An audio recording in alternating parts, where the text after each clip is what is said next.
Вчера во Кочани во работна посета престојуваше генералниот секретар на СДСМ Љупчо Николовски, кој во трговскиот центар одржа пресконференција за медиумите, преку која ги информираше граѓаните, симпатизерите и членовите на СДСМ дека во тек е ажурирањето на членовите на владеачката партија.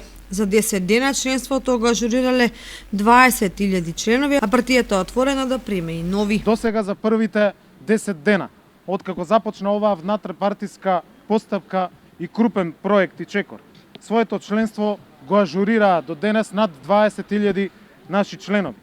Активни се 1563 тимови на Социјалдемократскиот сојуз од местните одбори во 74 општински комисии ширум целата татковина.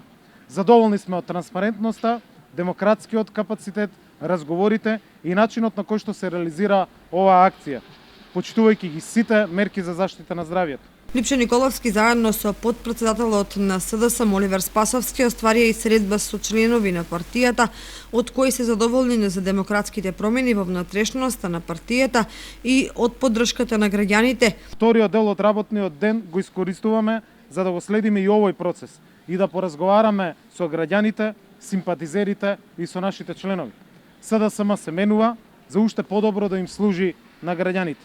Оваа порака им ја упативме и на граѓаните од Македонскиот исток и задоволен сум што позитивно гледаат на овие демократски промени во партијата. Благодарни сме на поддршката на граѓаните. Тоа е наш мотив да продолжиме по вистинскиот пат на реформи во сите сфери.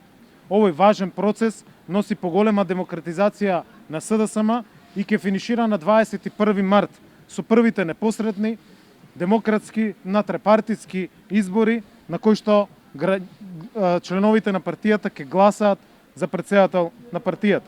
Ажурирањето на членството на партијата ќе трае до 21 март, за кога се закажани внатрепартиските избори, на кои ќе се избира нов претседател.